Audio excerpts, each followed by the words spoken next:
Hello friends and followers. Today I'm going to tell you a new story that I hope you like. That the magic is always in your hearts. This beautiful and sobering story happened many, many years ago. In a kingdom far away, there lived a widowed king with his 3 beloved sons, Princes Louis, James, and Albert. The boys were triplets, and they looked very similar physically.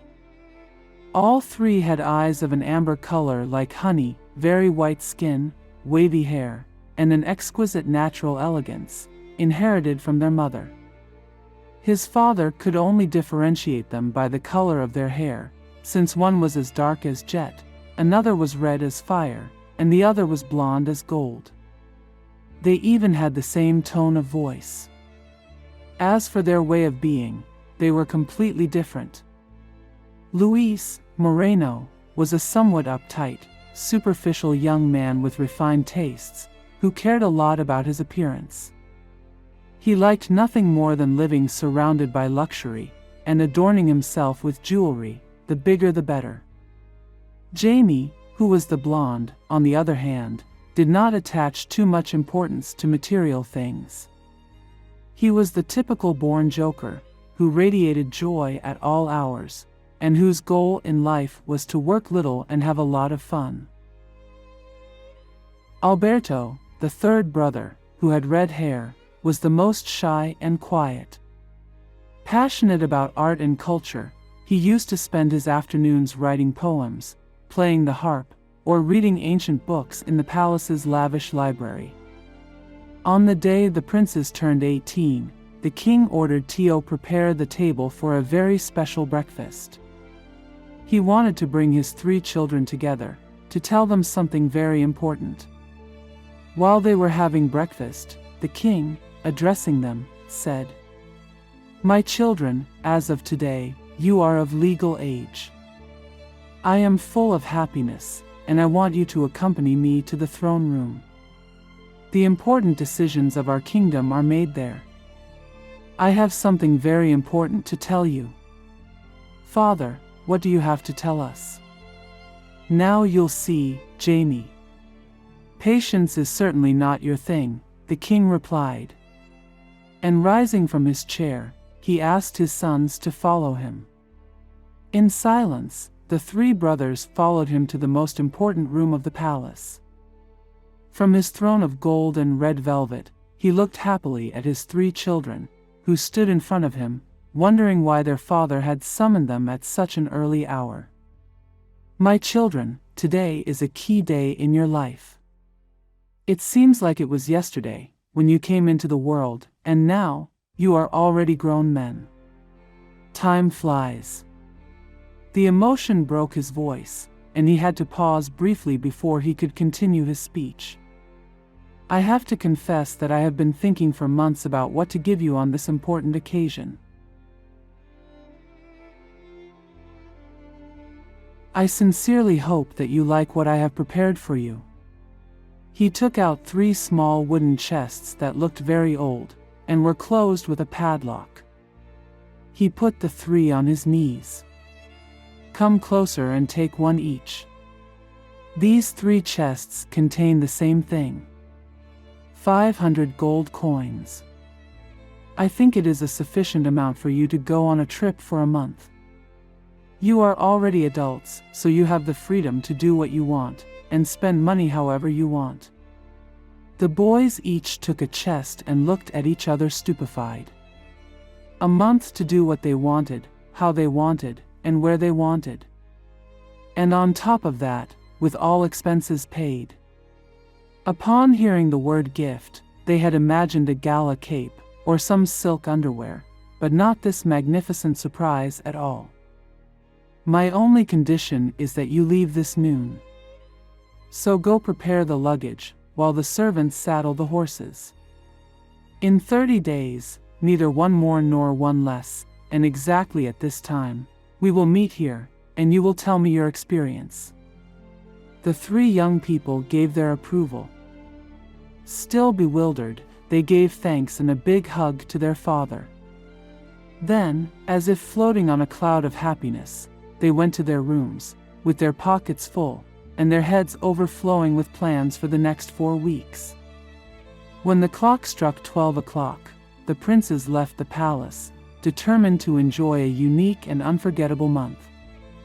Obviously, each one took the direction they wanted, according to their plans.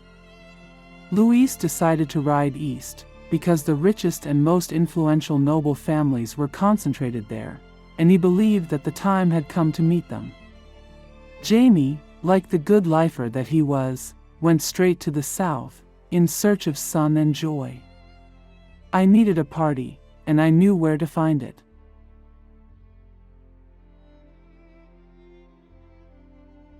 Unlike his brothers, Alberto concluded that the best thing was not to make plans, and wander the kingdom without a fixed direction, without a specific destination to go to. One day after another, the weeks passed, until finally, the time came to return and appear in the throne room to give an account to the king. With a difference of a few minutes, the princes greeted their father, who received them with a loving hug. "Be welcome, my children. You can't imagine how much I've missed you. This castle was so empty without you that I was out of breath. What are you waiting for to tell me your adventures? You have me on tenterhooks." Luis was enthusiastic and wanted to be the first to tell his story. Looking at his father and brothers, he blurted out, "The truth is that I had a magnificent trip. It didn't take me more than a couple of days to reach the most prosperous city in the kingdom." "Wow, that's great," said the king. "And how did they receive you?" "Wonderfully," Luis responded. "As soon as the aristocrats found out about my presence, they entertained me with parades, fireworks, and all kinds of celebrations. Furthermore, of course, during the time I stayed there, I stayed in elegant mansions. I tasted exquisite delicacies, and I was introduced to a beautiful and sophisticated duchess, who stole my heart." Luis stared into infinity, nostalgically remembering those moments that were so special to him. When he came to, he showed everyone his chest of coins. "And look at my chest," he said. "Still full. I have been invited to everything. Of the 500 coins, I have only spent 3. Luis's self-confidence made his father laugh. "It's clear that you enjoyed it. And I'm very happy for you."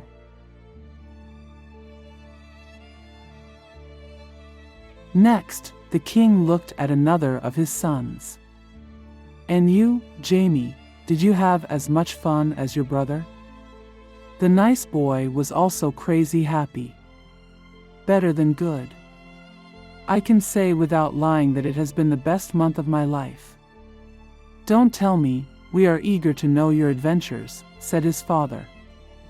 "It is difficult to summarize everything I have experienced in a few words. I will only tell you that shortly after leaving, I came across some wagons in which a company of more than 40 artists was traveling. Since they didn't recognize me, I told them I was a cloth merchant going south, and they let me join the group. It was awesome. We went to a lot of towns, where they offered a show that left everyone speechless. There were tightrope walkers, comedians, and even fakirs."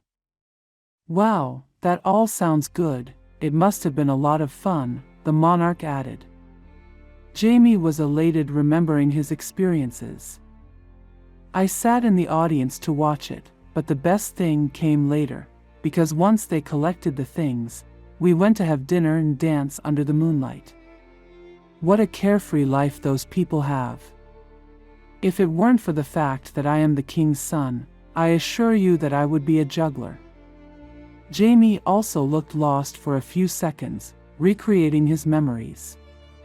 Moments later he added, "By the way, they gave me a bed and food in exchange for washing the dishes. I had so few expenses that I brought back almost all the coins I took with me."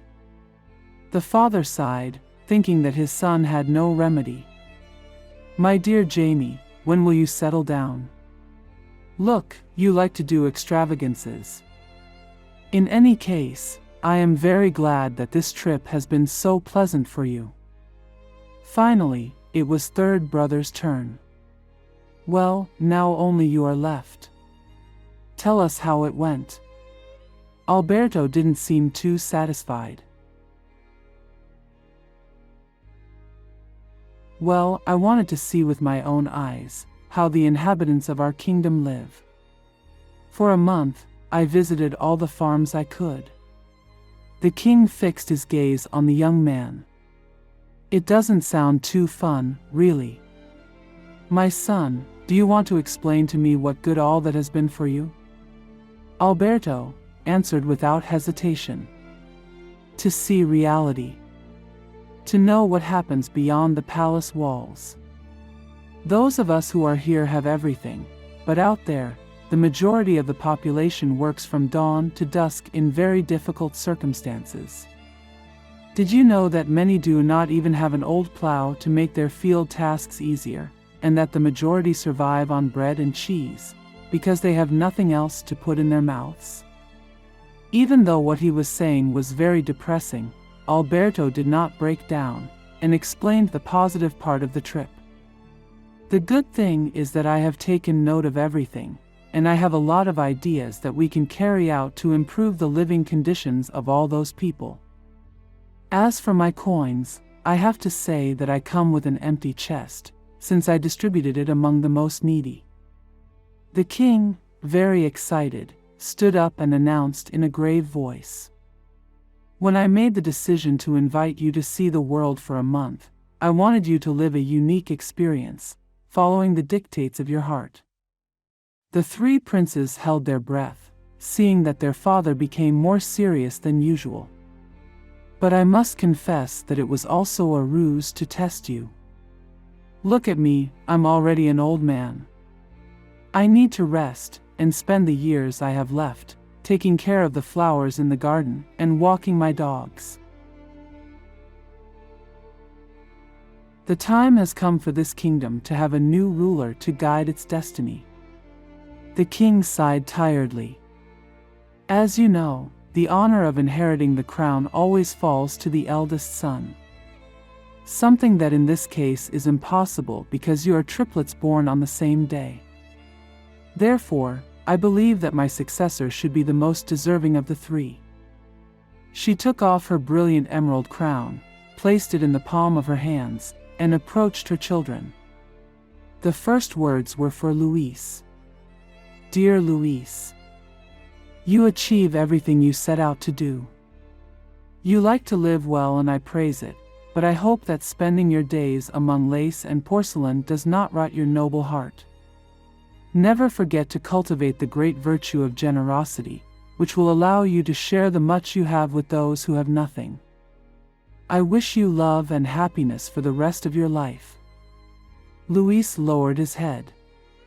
The king walked a couple of steps, up to a few centimeters away from his next son.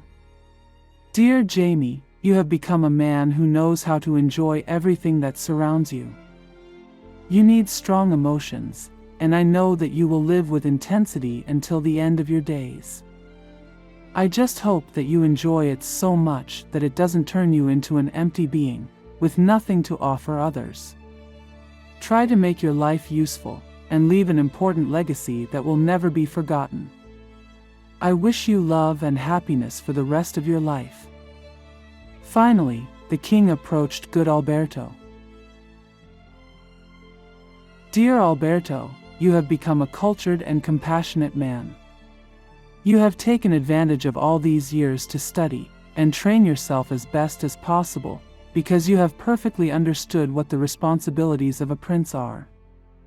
You are interested in the well-being of your people, and you are concerned about the most disadvantaged. My heart tells me that you are the chosen one.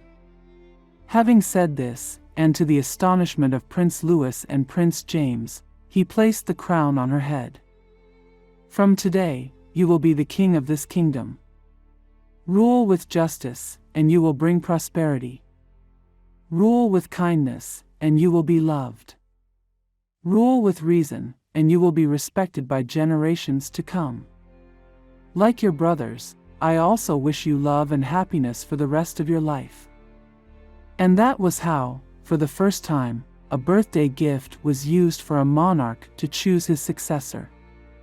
Apparently, it was a wise decision, because according to legend, the new king fought to create a less unequal society, promoted great reforms, and went down in history with the name of Albert the Kind. Friends, I hope you have learned the lesson that this story has given us. You do not have to be impassive to the needs of others. If we can help someone, we should do it, because this will end up giving us happiness and joy. It is advice from your friend Julia, who loves you so much. If you like this beautiful story, don't forget to give us a like and subscribe to the channel. Leave everything you want in the comments. I read them all and I will try to answer you. This will help me to keep creating stories for you. See you soon.